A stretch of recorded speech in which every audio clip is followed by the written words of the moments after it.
Hello，各位馬迷朋友，大家好，歡迎收睇 VP 賽馬研究。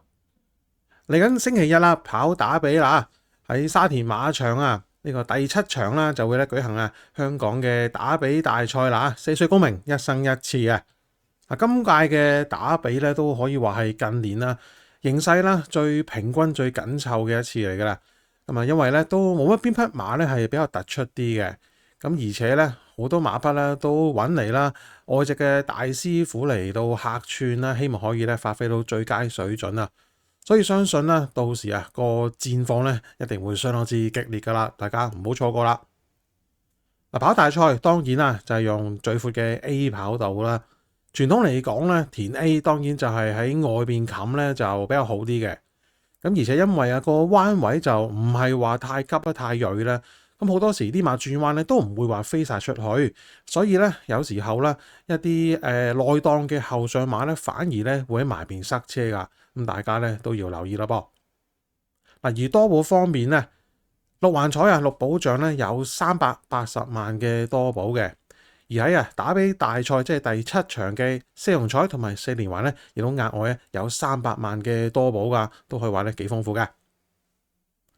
好啦，既然啦有多寶之下啦，當然啦都咧就想咧可以瓜分一下嘅，咁所以咧今次咧就直接咧講呢場打比大賽啦，我自己嘅分析啦，即刻開始重心場次推介。呢場打比大賽當然啦就係跑平磅啦，而望下啦啲參戰馬嘅評分啦，其實頂分同埋咧最底分嘅馬咧相差成23分咁多啊，咁所以啦啲細 number 嘅高分馬咧無疑咧就係咧就有利好多嘅。咁所以啦，大家都可以咧先集中啦，留意住啲細 number 馬佢哋嗰個實力啦，同埋長力根據先。因為話晒咧，始終跑呢個2000米啦，唔係好多馬咧有個經驗㗎，可能要從啦佢嘅血統啦方面咧，去咧就估一估啦，究竟可唔可以咧就攀得到2000啦。集中講下啦，1至3號呢3匹啦。首先球星咧，雖然喺香港就冇跑過2000米啦，不過如果睇翻咧，佢冇線嗰邊咧都幾有長力㗎喎。佢媽媽咧都曾經咧喺2000啦同埋2400米咧就上過名嘅，咁所以佢能夠咧攀到2000嘅機會咧都大嘅。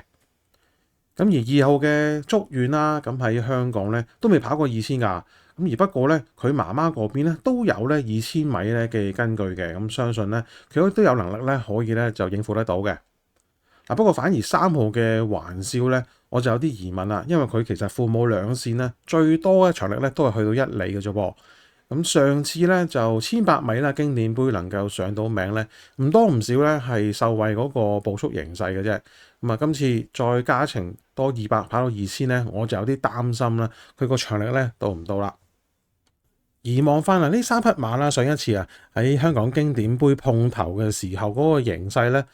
其實當時咧嗰個步速咧係比咧就預計中快好多嘅，因為啦除咗預計會跟前嘅，譬如百賀飛駒啊、加州動員之外咧，連到嗰匹咧優才咧都刻意咧就擺咗喺前邊走，結果咧嗰場馬頭3段嘅步速咧比標準快咗1秒半咁多嘅。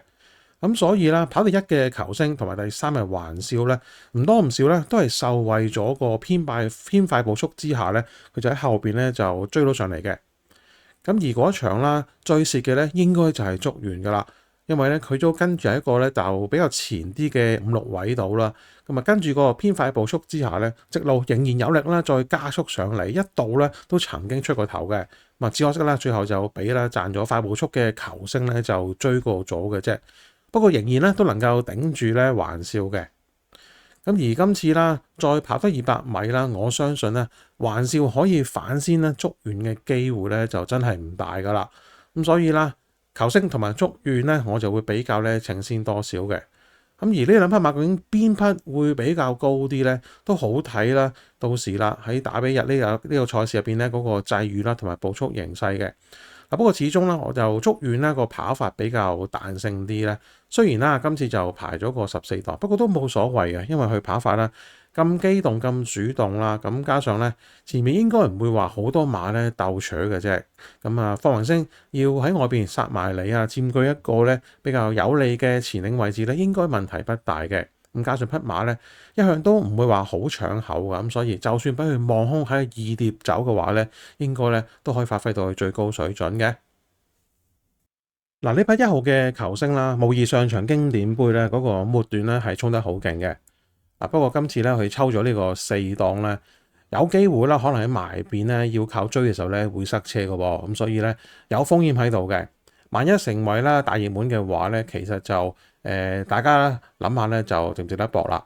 咁所以啦，我自己嘅做法就係範圍都會揀翻佢嘅，始終咧佢最高分啦。咁喺度平網跑咧點都有着數㗎。咁但係個 win 咧就有啲風險，所以咧就未必啦就會揾佢行頭，只不過咧就揀翻佢範圍咧之一啦咁解啦。咁啊，另外速遠啦，當然要揀啦。咁啊，跑法機動啦，兼且呢隻馬咧能力咧仲未見底嘅。咁而再數落去嘅話咧，其實5號嘅有目共賞咧都值得揀翻嘅。嗱，上一場啦喺場2班嘅田草1100米啦，後上如飛咁樣咧，一支箭咧就過晒對手，兼且咧過終點時候咧就越嚟咧又越甩越遠嘅。咁個姿態咧都真係咧就好出色。咁望翻咧佢嘅父母兩線啦。尤其是爸爸嗰邊咧，都曾經贏過2000米嘅，咁所以咧再跑多200米咧，應該就冇問題嘅。唯一令人就冇乜信心嘅咧，就係個騎師啦嚇，湯普森。不過睇翻佢上場啦嗰個發揮咧，其實都冇乜挑剔嘅，咁啊都發揮到呢匹馬啦嗰個強烈嘅後勁啊。咁今次排咗9檔，咁啊預計佢沿途啦都會喺住外邊啦。咁啊只要啦揾到遮擋嘅話咧，直路同人鬥爆咧，佢絕對唔輸蝕嘅。咁所以呢匹5號嘅有目共賞咧，都值得揀翻入去範圍嘅。而再數落去啦，8號嘅優才。長力當然啦就最有證明啦，因為佢係全場唯一喺香港咧贏過2000米嘅參戰馬嚟嘅。咁啊當時啦就喺一場2班嘅2000米啦，就贏咗今季咧都幾神勇嘅游龍串鳳喎。大家都知啦，游龍串鳳以往就淨係識贏谷草啦，點知今季咧犀利啊，田草都識贏，咁兼且之後咧仲喺啲級制賽度咧上到名添。如果咁樣計嘅話咧，咁其實優才啦嗰個能力咧，呢個頭馬水準咧絕對唔矮嘅。咁而且咧，佢贏嗰場啦，同游龍串鳳可以咧單打獨鬥咁樣咧，就彈甩後邊嘅30名馬啦。證明呢匹優才嗰個能力咧，就絕對咧就不下於今場啲細冧把馬嘅。咁所以呢匹咧真係要小心啊！咁所以呢匹應該都會有啲分頭嘅，咁所以咧值得揀翻入去，加上啦配呢個大賽騎師啦蘇銘倫啦，相信咧會有咧就更加好嘅發揮嘅。咁你可能會問啦，優才喂上次跑得好差喎，跑嚟13翻嚟。咁但係如果大家啦有睇翻嗰場嘅經典杯嗰個沿途嘅走位咧，會發現咧其實一起步咧其實佢唔慢嘅，咁但係一直咧就俾啲前置馬咧頂咗外碟嗰度啊。咁所以當時安上人啦，咁艾少禮咧就決定咧俾多幾步啦，寧願就走上嚟啦，自己貼欄放。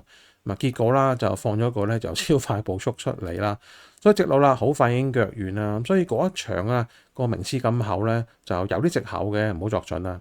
咁相信今次啦蘇美倫騎排咗7檔咧，會首先咧揾啲遮擋先嘅，用翻佢啦，留前得後追加跑法啦，應該可以發揮到咧佢咧就嗰個咧衝刺力嘅。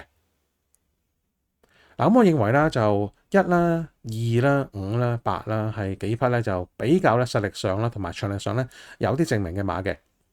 咁再數落去有冇啲即係邊線馬可以偷襲咧？咁我咧就提供多一匹俾大家參考啦，就係13號呢隻咧平凡騎士啊。呢匹馬嚟咗香港啦，跑咗5鋪啦，其實每一鋪咧都見佢咧有啲衝刺，有啲追勢嘅。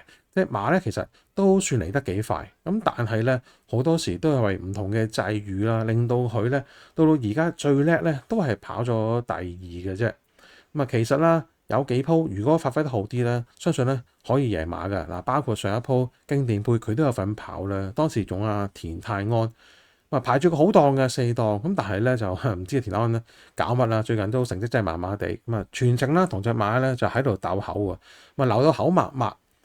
見到轉彎時咧，隻馬咧仲咧有啲咧就即係不受控制咁樣添。咁但係你唔好理啦，去到直路呢隻馬咧仍然咧撲翻上嚟啦，只係咧就輸2個零馬位咧，俾有目共賞嘅啫。今次最大變數咧就係換咗布文啦，咁佢去操控馬匹嗰個能力咧，肯定喺田漢之上噶啦。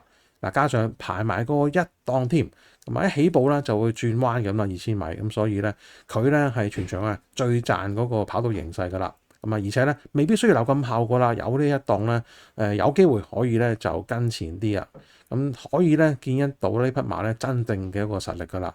咁啊，你話係咪可以贏到啲成過百分嘅即係球星咧？唔敢講啊，咁但係咧有機會近嘅。咁所以喺啲大冧把入邊咧，我就會咧特別會揀呢匹咧13號嘅平凡騎士咧要嚟做配腳嘅。咁我就覺得咧呢一場馬爭 Win 啦同 Q 嘅咧就不出頭先我介紹過呢幾匹馬噶啦。咁啊再數落去咧就係啲可能3次重彩嘅配腳啦。咁啊可以包埋4號嘅桃花開啦。咁始終咧都係咧就一匹咧幾有能力嘅長途馬嚟嘅，只不過咧今季嘅狀態就翻唔到咧最佳嘅時候嘅啫。咁希望啦都可以咧跑得近啦。咁另外12號嘅但求開心啦，咁啊揾到。咁啊，布爾學嚟到期啦，兼且咧，毛偉傑咧，其實都幾有心機咧，去訓練呢匹馬嘅，咁啊能力未見盡嘅，咁睇下有冇機會啦，可以爭到啲3344啦。最後就掕埋6號嘅包裝復勝啦。上場經典杯咧，衝落咧就好似唔夠啦，今場1、2、3號呢3匹馬衝得咁好。不過咧，佢就勝在咧，父系嗰邊咧就長力十足啊！咁當年咧，佢爸爸贏過咧墨爾本杯3200米嘅。咁所以佢咧可以話咧都有咧長力嘅氣袋嚟嘅。咁如果呢一場啦步速扯得快嘅話，對氣量考驗咧更加多咧，佢有機會咧賺到形勢嘅。加上啦配下莫雷拉啦，咁啊更加咧信心大嘅。咁所以就掕埋佢啦，做呢個四龍彩嘅配腳啦。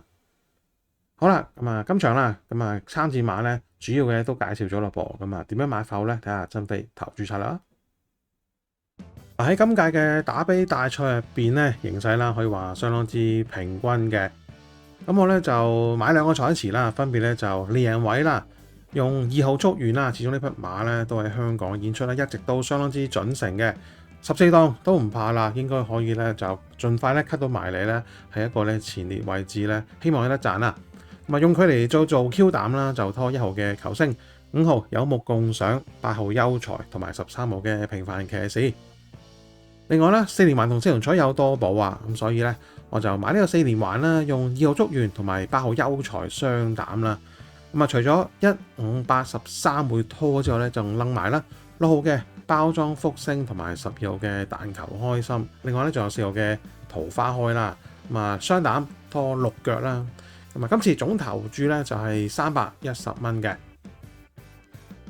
大家如果中意呢條片嘅話咧，好歡迎喺下邊俾 like 同埋留言。如果我仲未訂閱啦，亦都可以喺下邊撳個訂閱掣，撳埋個鐘仔，咁每次出新片咧都會第一時間收到通知噶啦。其他場次心水我會星期6嘅深夜啦，擺喺 YouTube 嘅社群分頁度嘅，大家咧都記得俾 like 支持咯噃。跟住下期咧就跑禮拜3嘅沙田全泥夜宴喎。咁啊，一向啦啲泥地賽咧，我就覺得咧形勢都幾混亂下嘅。咁啊，究竟到時啦出唔出片好咧？